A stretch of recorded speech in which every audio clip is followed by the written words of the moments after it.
11ই August গভীর রাতে ধামরাই উপজেলার ইসলামপুরের বংশী নদীর মাঝখানের একাধিক ড্রেজারে একটি সংঘবদ্ধ ডাকাতি সংঘটিত হয়।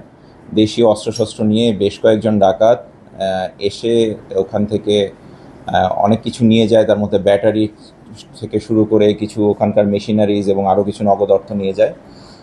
ঘটনার পরপরই ধামরাই থানায় একটি নিয়মিত মামলা রুজু হয় এবং মামলা রুজু হওয়ার পর ধামরাই থানার একটি চৌকস দল ধামরাই থানার সাব ইন্সপেক্টর কাউসার সুলতানের নেতৃত্বে গাজীপুর, মুন্সিগঞ্জ, নারায়ণগঞ্জ এবং ঢাকা জেলার বিভিন্ন স্থানে অভিযান পরিচালনা করে 6 জনকে গ্রেপ্তার করতে সক্ষম হয়। একই সাথে বিপুল পরিমাণ দেশীয় অস্ত্র উদ্ধার করে এবং একটি দেশীয় পদ্ধতিতে তৈরি পাইপ গান উদ্ধার করতে আমরা সক্ষম হই। আমরা রিমান্ডের আবেদন চেয়ে আসামিদেরকে বিজ্ঞ আদালতে সমর্পণ করছি।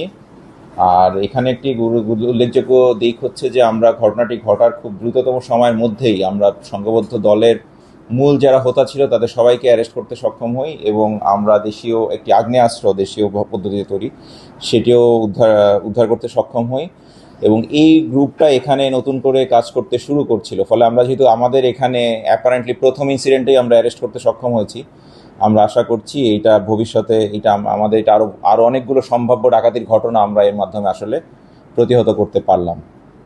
ঠিক আছে, থ্যাংক ইউ।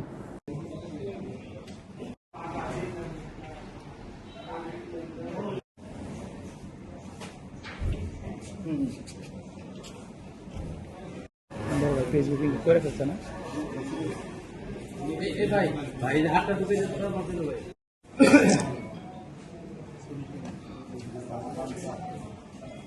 এটা লাগবো একটু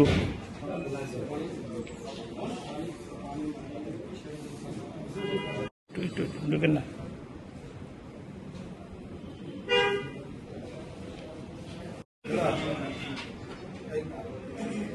কটা হয়েছে